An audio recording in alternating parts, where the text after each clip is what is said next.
ఎట్టకేలకు సందిగ్ధం వీడింది. Neat paper leak పై ఆందోళన ఎదుర్కొన్నటువంటి విద్యాశాఖ మంత్రి ధర్మేంద్ర ప్రధాన్ గారు రాజీనామా అనేది ఇందాక చేశారు evening. I am resigning from my post as Education Minister. It is for personal reasons. I thank everyone for the opportunity. ये जीत कॉकरोचों की जीत है, ये एक आम आदमी की जीत है. The 25th of July 2026 is the day that the people of our country have started claiming their country back.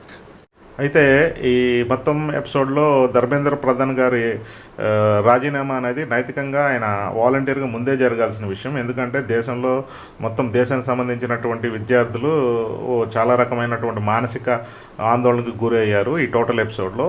ఆయన స్వతహాగా ఆయన నైతికతను పాటించి ముందే రాజీనామా చేయాల్సిన విషయాన్ని 30 రోజులు విద్యార్థుల ఆందోళనతో అట్టడిగిన జంతర్ ప్రెజర్ వల్ల, లేకపోతే ఆయన ఇప్పటికైనా ఆయన యొక్క నైతికతను గుర్తించి రాజీనామా చేశారో, లేకపోతే ప్రధానమంత్రి నరేంద్ర మోడీ గారి యొక్క సూచనల మీదకు ఈయన ఏమన్నా రాజీనామా చేశారన్న విషయం ఇప్పటికీ మనకు తెలియదు. ధర్మేంద్ర ప్రధాన్ గారు ఈ విషయంలో కీలకమైన వ్యక్తిగా మనకు కనబడుతున్నా కూడా ఇక్కడ మెయిన్ పర్సన్ని ఎవరిని టార్గెట్ చేశారంటే నరేంద్ర మోడీ గారిని టార్గెట్ చేశారు. నరేంద్ర మోడీ గారు ఆయన ఒక మాట మీద ఆయన గురించి ఆయన హిస్టరీ చూస్తే మనకు అర్థమైంది. వరుసగా ఒక 3 టర్ములు గుజరాత్ సీఎంగా ఉండి ఏకఛత్రాధిపత్యం వహించి అక్కడ ఆ పొజిషన్ నుంచి భారత ప్రధానిగా, అది కూడా మళ్ళీ 3 టర్ములు ఏకఛత్రాధిపత్యం అనే చెప్పాలా. ఇప్పటికీ ఆయన ఎక్కడి నుంచి అయితే స్టేట్ నుంచి వచ్చాడు, గుజరాత్ నుంచి, ఇప్పటికీ అక్కడ భారతీయ జనతా పార్టీనే రూలింగ్లో ఉంది. కాంగ్రెస్కి అసలు డిపాజిట్లు కూడా ఉండవు. ఇప్పుడు ఈ 3 టర్ములే కాకుండా ఇంకెన్ని టర్ములు భారతీయ జనతా పార్టీ అధికారంలో ఉంటుందనేది అది మోడీ గారి యొక్క హిస్టరీ రికార్డ్స్, ట్రాక్ రికార్డ్స్ చూస్తేనే తెలుస్తుంది. అలాంటి వ్యక్తి అంటే మోడీ గారిని మనం భారతదేశాన్ని పరిపాలించినటువంటి అత్యంత శక్తివంతమైనటువంటి భారత ప్రధానిలో ఈయన 2వ వాడిగా చెప్పవచ్చు. మొదటి వారిగా శ్రీమతి ఇందిరాగాంధీ గారి పేరు చెప్పాలి. అయితే ఆమె రూలింగ్ చేసినప్పుడు కూడా ఆమె వీక్నెస్లు కనపడి ఉండొచ్చు, ఆమె రకరకాలుగా విమర్శించి కూడా ఉండొచ్చు. కానీ మొత్తం అయిన తర్వాత ఒక టర్మ్ ఆమె మొత్తం రాజకీయ ప్రయాణం అయిపోయిన తర్వాత ఒకసారి బేజర్ వేసుకుంటే ఆమె చేసినటువంటి విషయాలను బట్టి వాళ్ళు ఎంత పవర్ఫుల్ అనేది తెలుస్తుంది. మనం కూడా అదే దశలో ఉన్నాం అనిపిస్తుంది మోడీ గారి విషయంలో కూడా. ఎందుకంటే మోడీ గారు ఎంత పవర్ఫుల్ అనే విషయాన్ని ప్రతిపక్షాలు హేళనలు చేయొచ్చు, ప్రజలు మర్చిపోవచ్చు, కానీ చరిత్ర అనేది మర్చిపోదు.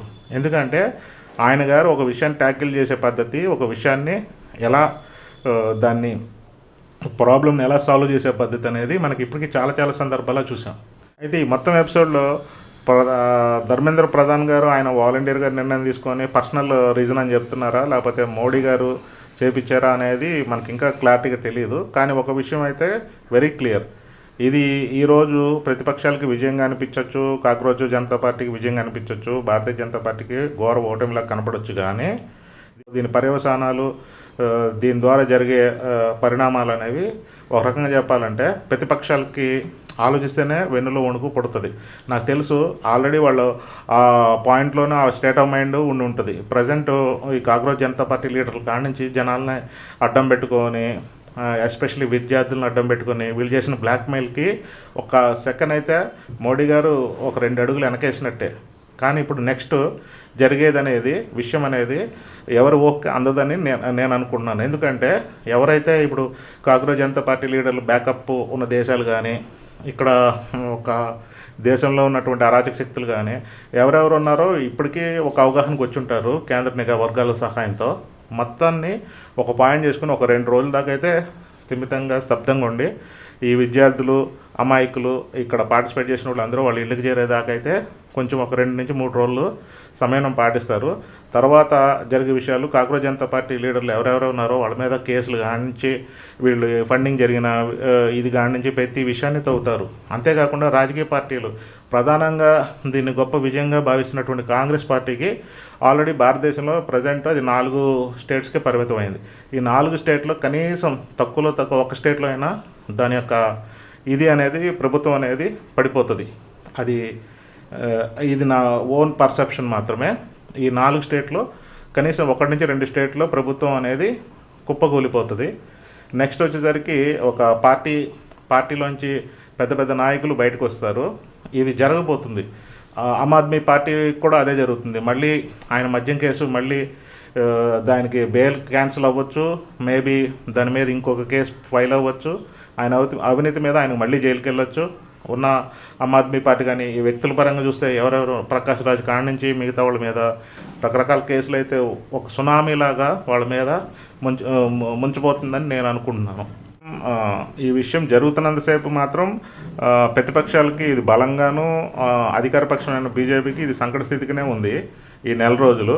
కానీ ఈ విషయం నాకు తెలిసి ఇది ఒక ఎండ్ పాయింట్కి వచ్చింది కాబట్టి ఇప్పుడు ప్రతిపక్షంకి అది సంకట స్థితి, అధికార పక్షం వేటాడ అనేది స్టార్ట్ అవబోతుందని నేను అనుకుంటున్నాను. ఎందుకంటే మోడీ లాంటి పవర్ఫుల్ నాయకుడు, హిస్టరీ మనకు చెప్పేది ఏంటంటే ఒక పవర్ఫుల్ నాయకుడు ఎప్పుడవుతాడంటే ఆయన యొక్క ప్రతిపక్షాన్ని, ఆయన యొక్క వైర్వర్గాన్ని కంప్లీట్గా ఆయన ఎలా ఎదుర్కొంటాడనేదే వాళ్ళ యొక్క పవర్ఫుల్నెస్ అనేది తెలుస్తుంది మనకి.